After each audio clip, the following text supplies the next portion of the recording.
Bus stand ಅಲ್ಲಿ gather ಆಗಿದೀವಿ ಅಂತ ನಿಮ್ಗೆಲ್ಲ ಗೊತ್ತೇ ಇದೆ. ಸೊ ಈ ದಿನ ಏನು ನಾವು ನಮ್ಮ ದೇಶದ ಮೇಲೆ ಯಾರಾದ್ರೂ ಯುದ್ಧಕ್ಕೆ ಬಂದಾಗ, ಒಂದು ವಿಪತ್ತು ಅಂತ ಬಂದಾಗ ನಾವು ಯಾವ ತರ ನಮ್ಮನ್ನ ನಾವು ರಕ್ಷಿಸ್ಕೋಬೇಕು. ಯಾಕಂದ್ರೆ ಎಲ್ಲಾನು ಪೊಲೀಸ್ ಡಿಪಾರ್ಟ್ಮೆಂಟ್ ಇಂದಾನೆ ಆಗ್ಲಿ, ಮಿಲಿಟರಿ ಇಂದಾನೆ ಆಗ್ಲಿ, ಸೇನೆಯಿಂದಾನೆ ಆಗ್ಲಿ ಮಾಡ್ಲಿಕ್ಕೆ ಆಗಲ್ಲ.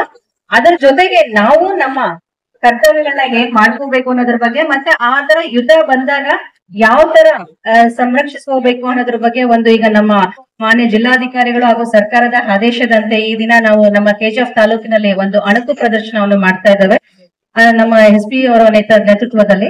ಸೊ ಈ ದಿನ ಯಾವ ತರ ಮಾಡ್ತೀವಿ, ನಾವು ಯಾವ ತರ ರಕ್ಷಿಸ್ಕೋಬೇಕು ಅನ್ನೋದ್ರ ಬಗ್ಗೆ ಈಗ ಒಂದು ಅಣಕು ಪ್ರದರ್ಶನವನ್ನು ಪೊಲೀಸ್ ಇಲಾಖೆ ವತಿಯಿಂದ ಮಾಡ್ತಾರೆ. ದಯವಿಟ್ಟು ಅದನ್ನೆಲ್ಲ ತಾವು ಗಮನಿಸ್ಕೊಂಡು ನೀವು ಇಲ್ಲಿ ಯಾರು ಬಂದಿಲ್ವೋ ಅವ್ರಿಗೂ ಅದ್ರ ಬಗ್ಗೆ ನೀವು ಮನವರಿಕೆ ಮಾಡ್ಕೊಡ್ಬೇಕಂತ ಕೇಳ್ಕೊತೇನೆ. ಎಲ್ಲರಿಗೂ ನಮಸ್ಕಾರ.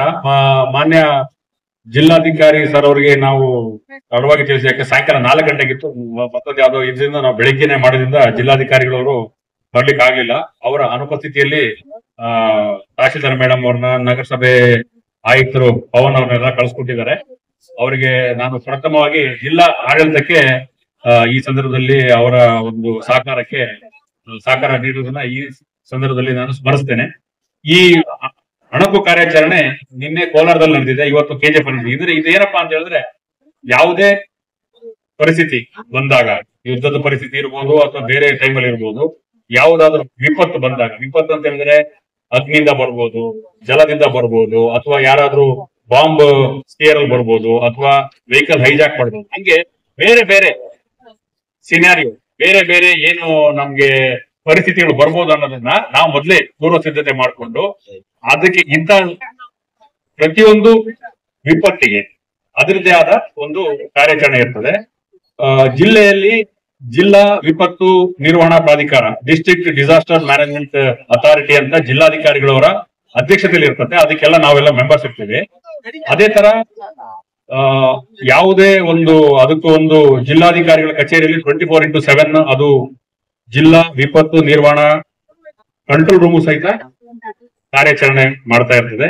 ಇವಾಗ್ಲೂ ಮಾಡ್ತಾ ಇದೆ, ಈ ಹಿಂದಿನೂ ಮಾಡ್ತಾ ಇತ್ತು, ಮುಂದಿನೂ ಮಾಡ್ತಾ ಇರ್ತದೆ. ಪೊಲೀಸ್ ಇಲಾಖೆ ವತಿಯಿಂದ ನಮ್ದು ಯಾವಾಗ್ಲೂ ಯಾವ್ದಾದ್ರು ಸಾರ್ವಜನಿಕರಿಗೆ ಯಾವ್ದಾದ್ರು ವಿಪತ್ತು ಅಥವಾ ಏನಾದ್ರು ಅವರಿಗೆ ತೊಂದರೆ ಒಳಗಾದ್ರೆ ಆಲ್ ಓವರ್ ಇಂಡಿಯಾ 112 ಅಂದ್ರೆ ಪೊಲೀಸ್ ಇಲಾಖೆದು 112ಗೆ ಯಾರಾದ್ರೂ ಕಾಲ್ ಮಾಡಬಹುದು. ಯಾವುದೇ ಅವರಿಗೆ ಪರಸ್ಪರ ಅವರ ವೈಯಕ್ತಿಕ ಸಮಸ್ಯೆಗಳಿಗಿರ್ಬೋದು, ಅಥವಾ ಅವರಿಗೆ ರಸ್ತೆಯಲ್ಲಿ ಯಾರಿಂದನಾದ್ರೂ ಅಪಾಯ ಆದ್ರೆ ಇರ್ಬೋದು, ಅಥವಾ ಈ ತರ ಭಯೋತ್ಪಾದಕ ಚಟುವಟಿಕೆ ಇರ್ಬೋದು, ಅಥವಾ ಯುದ್ಧ ಹಿನ್ನೆಲೆಯಲ್ಲಿ ಏನಾದ್ರೂ ಸಂದರ್ಭಗಳು ಬಂದಾಗ ಎಲ್ಲರೂ ಸಹಿತ 112 ಅನ್ನ ಕರೆ ಮಾಡಬೇಕು. ಮತ್ತೆ ಯಾರು ಕರೆ ಮಾಡ್ತಾರೆ ಅವರ ಕರೆಯ ವಿವರವನ್ನು ಗೌಪ್ಯವಾಗಿಡ್ತೀವಿ. ಮತ್ತೆ ಅದನ್ನ ನಾವು ಯಾರು ಸಹಿತ ಅದನ್ನ ಕೇಳಿದ್ರು ನಾವು ಕೊಡೋದಿಲ್ಲ, ಯಾರು ಹೇಳಿದ್ರು ಅಂತ ನಾವು ಕೇಳೋದಿಲ್ಲ. ಹಾಗಾಗಿ ಈ ಹಿನ್ನೆಲೆಯಲ್ಲಿ ಎಲ್ಲ ಸಾರ್ವಜನಿಕರು ನಮ್ಮ ಜಿಲ್ಲಾಡಳಿತವು ಬರುವ ಯಾವುದೇ ಒಂದು ವಿಪತ್ತು ಇರ್ಬೋದು, ಅಥವಾ ಯಾವುದೇ ಒಂದು ತುರ್ತು ಸಂದರ್ಭ ಇರ್ಬೋದು, ಅದನ್ನ ನಿರ್ವಹಣೆ ಮಾಡ್ಲಿಕ್ಕೆ ನಾವೆಲ್ಲ ಸಜ್ಜಾಗಿದ್ದೀವಿ. ಸಾರ್ವಜನಿಕರಲ್ಲಿ ನಾವು ಇಲಾಖೆಯವರು, ರೆವಿನ್ಯೂ ಇಲಾಖೆ, ನಗರಾಡಳಿತ, ಪೊಲೀಸ್ ಇಲಾಖೆ, ಮತ್ತೆ ಅಗ್ನಿಶಾಮಕ ಇಲಾಖೆ, ಆರೋಗ್ಯ ಇಲಾಖೆ, ನಾವೆಲ್ಲರೂ ಸಹಿತ ಸರ್ಕಾರದ ಅಂಗ. ಸೊ ಸರ್ಕಾರದ ಅಂಗವಾಗಿ ನಾವು ಎಲ್ಲಾ ಇಲಾಖೆಯವರು ಸಮಗ್ರವಾಗಿ ಇಂಟಿಗ್ರೇಟೆಡ್ ಆಗಿ ಕೆಲಸ ಮಾಡಿ, ಯಾವುದೇ ವಿಪತ್ತಿರ್ಲಿ, ಯಾವುದೇ ಆಪತ್ತಿರ್ಲಿ, ನಾವು ಸರ್ವಸನ್ನದ್ಧರಾಗಿ ಕೆಲಸ ಮಾಡ್ತೀವಿ. ಮತ್ತೆ ಅದಕ್ಕೆ ಬೇಕಾದಂತ ಅಣಕು ಕಾರ್ಯಾಚರಣೆಗಳಿಗೂ ಸಹಿತ ನಮ್ಮ ಒಂದು ಸ್ವಾಟ್ ಟೀಮ್ ಅಂತಿದೆ, DSWAT ಟೀಮ್ ಅಂತಿದೆ. ಅವ್ರಿಗೂ ಸಹಿತ ಈಗ ಆಲ್ರೆಡಿ ನಮ್ಮ ಪೊಲೀಸ್ ಇಲಾಖೆ ವತಿಯಿಂದ 2 ತಿಂಗಳು ಟ್ರೈನಿಂಗ್ ಕೊಟ್ಬಿಟ್ಟು ಅವರೆಲ್ಲ ರೆಡಿಯಾಗಿ ಬಂದಿದ್ದಾರೆ.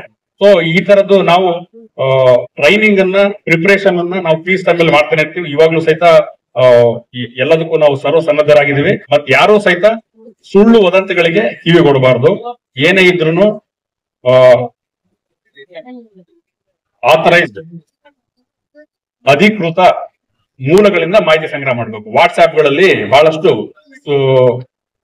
ಗಾಬರಿ ಹುಟ್ಟಿಸುವಂತ ಅಥವಾ ಸಡನ್ ಆಗಿ ಸೆನ್ಸೇಷನ್ ಕ್ರಿಯೇಟ್ ಮಾಡುವಂತ ಸುದ್ದಿಗಳು ಸಡನ್ ಆಗಿ ಯಾರೋ ಒಬ್ರು ಬಿಟ್ಬಿಡ್ತಾರ. ಅದು ಒಂದು ವಾಟ್ಸ್ಆಪ್ ಗ್ರೂಪ್ ಅಲ್ಲಿ 200 ಜನ 2,000 ಜನ 500 ಜನ ಇರ್ತಾರೆ.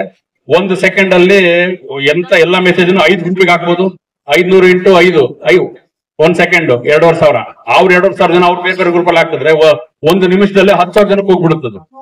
ಸೊ ಇದು ವಾಟ್ಸ್ಆಪ್ ಇರ್ಬೋದು, ಸೋಷಿಯಲ್ ಮೀಡಿಯಾ ಇರ್ಬೋದು, ಇದರ ಒಂದು ಶಕ್ತಿ. ಆಯ್ತು, ಅದನ್ನ ವಾಟ್ಸ್ಆಪ್ ಹಂಗಂತ ನಾವು ಬಳಸೋದ್ ಬಿಡಕ್ಕಾಗತ್ತಾ? ನೋ, ವಾಟ್ಸ್ಆಪ್ ಅನ್ನ ಬಳಸಬೇಕಾಗತ್ತೆ. ಅದನ್ನ ವಾಟ್ಸ್ಆಪ್ ಅನ್ನ ನಮ್ಮ ಪೊಲೀಸ್ ಇಲಾಖೆ ಹೊತ್ತಿಗೆ ಅಥವಾ ಒಂದು ಏನು ಸತ್ಯದ ಸುದ್ದಿ ಇದೆ ಅದನ್ನ ಸ್ಪ್ರೆಡ್ ಮಾಡಕ್ಕೆ ನಾವು ಬಳಸ್ಕೋಬೇಕು. ವಾಟ್ಸ್ಆಪ್ ಇರ್ಬೋದು, ಯಾವ್ದೋ ಸೋಷಿಯಲ್ ಮೀಡಿಯಾ ಇರ್ಬೋದು. ಹಾಗಾಗಿ ನಮ್ಮ ಫೇಸ್ಬುಕ್, ಟ್ವಿಟರ್ ಮತ್ತೆ ಇದ್ರಲ್ಲಿ ಇನ್ಸ್ಟಾಗ್ರಾಮ್ ಅಲ್ಲಿ ನಾವು ಪ್ರತಿದಿನ ಎಲ್ಲ ಪೋಸ್ಟ್ ಮಾಡ್ತಾ ಇರ್ತೀವಿ. ವಾಟ್ಸ್ಆಪ್ ಅಲ್ಲಿ ಯಾವುದೇ ಸುದ್ದಿ ಬಂದ್ರು ಸಹಿತ KSP ಫ್ಯಾಕ್ಟ್ ಚೆಕ್ ಅಂತ ಇದೆ, Karnataka state police fact check ಅಂತ ಇದೆ. ಅದು ಅಧಿಕೃತ ವೆಬ್ಸೈಟ್. KSP ಫ್ಯಾಕ್ಟ್ ಚೆಕ್ ಅಂತ ಹೋಗಿ ನೋಡಿದ್ರೆ ಎನಿ ನ್ಯೂಸ್ ಬಂದ್ರು ಸಹಿತ ಆ ನ್ಯೂಸ್ ಸುಳ್ಳು ಅಥವಾ ಸತ್ಯನೋ ಅನ್ನೋದನ್ನ ಅಲ್ಲಿ ಚೆಕ್ ಮಾಡ್ಬೋದು. ಸಡನ್ ಆಗಿ ಏನ್ ಮಾಡ್ತಾರೆ, ಇದಕ್ಕಿದ್ದಂಗೆ ಅಲ್ಲಿ ಹಂಗಾಯ್ತದೆ ಹಿಂಗಾಯ್ತದೆ ಅಂತ ಹೇಳ್ತಾರೆ. ಕೆಲವೊಂದು ಆತರ ಇರಲ್ಲ. ಇಲ್ಲಿ ನೋಡಿ, ಅಗ್ನಿಶಾಮಕ ಇಲಾಖೆಯವರು ಬಂದಿದ್ದಾರೆ. ಮತ್ತೆ ನಾವೆಲ್ಲರೂ ಸಹಿತ ಜಿಲ್ಲಾಡಳಿತದ ವತಿಯಿಂದ ಎಲ್ಲರೂ ನಾವು ಇಲ್ಲಿ ಇಂಟಿಗ್ರೇಟೆಡ್ ಆಗಿ ಒಂದು ತಂಡವಾಗಿ ಬೇರೆ ಬೇರೆ ಇಲಾಖೆ ಎದುರು ಸಹಿತ ವಿಪತ್ತು ಬಂದಾಗ ನಮ್ಮ ಇಲಾಖೆಯ ಕರ್ತವ್ಯಗಳ ಜೊತೆಗೆ ಇದನ್ನು ಸಾರ್ವಜನಿಕರ ಪ್ರಾಣ ಆಸ್ತಿ ರಕ್ಷಣೆ ಮಾಡೋದೇ ನಮ್ಮ ಕರ್ತವ್ಯದ ಪ್ರಮುಖ ಅಂಶವಾಗಿರುತ್ತೆ. ಆ ಹಿನ್ನೆಲೆಯಲ್ಲಿ ನಾವೆಲ್ಲ ಮಾಡ್ತಾ ಇದೀವಿ. ಈ ಸಂದರ್ಭದಲ್ಲಿ ನಮಗೆ ಮಾನ್ಯ ಸರ್ಕಾರದಿಂದ ಬಂದ ನಿರ್ದೇಶನದ ಹಿನ್ನೆಲೆಯಲ್ಲಿ ಮಾನ್ಯ ನಮ್ಮ ಪೊಲೀಸ್ ಎಲ್ಲ ಮೇಲಧಿಕಾರಿಗಳ ಮಾರ್ಗದರ್ಶನ ಹಾಗೂ ಸಲಹೆ ಸೂಚನೆಗಳ ಮೇರೆಗೆ ಮಾನ್ಯ ಜಿಲ್ಲಾಧಿಕಾರಿಗಳವರ ಸಲಹೆ ಮತ್ತು ಮಾರ್ಗದರ್ಶನ, ಅವರು ನಿನ್ನೆನೂ ಸಹಿತ ನನಗೆ ಕೇಳಿದ್ರು, ಇದು ಕೋಲಾರದಲ್ಲಿ ಆಗಿದೆ, ಇದೇ ತರ ನೀವು KJF ಚೆನ್ನಾಗಿ ಮಾಡ್ಬೇಕು ಅಂತ ನಮ್ಗೆಲ್ಲ ಬಹಳ ಸಪೋರ್ಟ್ ಮಾಡಿದ್ದಾರೆ, ಎಂಕರೇಜ್ ಮಾಡಿದ್ದಾರೆ. ಎಲ್ಲರಿಗೂ ಸಹಿತ ಈ ಸಂದರ್ಭ